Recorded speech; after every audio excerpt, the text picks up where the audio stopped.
Hey, what's up, guys? It's Craig Syracusa, Walk in Faith. Happy Thursday. It is August 20th. I cannot believe it.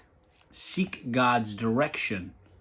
This also comes from the Lord of hosts, who is wonderful in counsel and excellent in guidance. That's Isaiah. Do you trust God to lead you in a way that is beneficial, a manner that is absolutely best for you?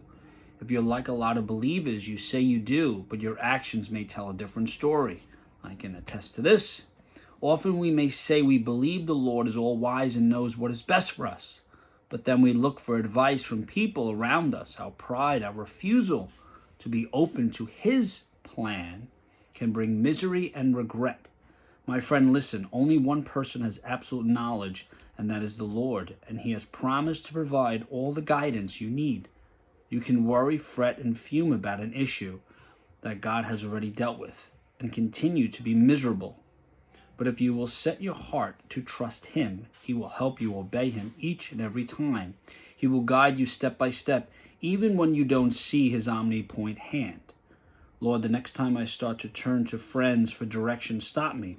I want to hear from you first to know my certain path. Amen. In His presence, accept that He is the best plan. So it's difficult, I know. Believe me, we say the same thing every day.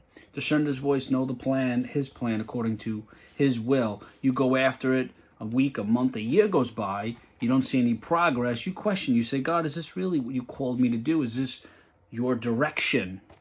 And then maybe we hear, maybe we don't. And then we start to doubt. Maybe we come up with plan B, plan A, plan C. We ask friends and family. They say, maybe you should try something else, even though we know what God has placed in our heart. And then we become full with anxiety. If we continue to go after what God has placed in our heart, the one thing that I can guarantee, and He will guarantee, is you will be fulfilled. If you just take a job, you go after something that really isn't part of His plan for your life, you might be happy for a while, but you will never be fulfilled. It's difficult, especially now during this really interesting time in society and the world. What we need to do is really remember what God has promised us, go after it, no matter who comes, no matter what adversity comes. Just know that you're following what God has placed in your heart and ask Him for the clear direction. Until next time, always remember you have the ability to inspire and evangelize through your words and actions.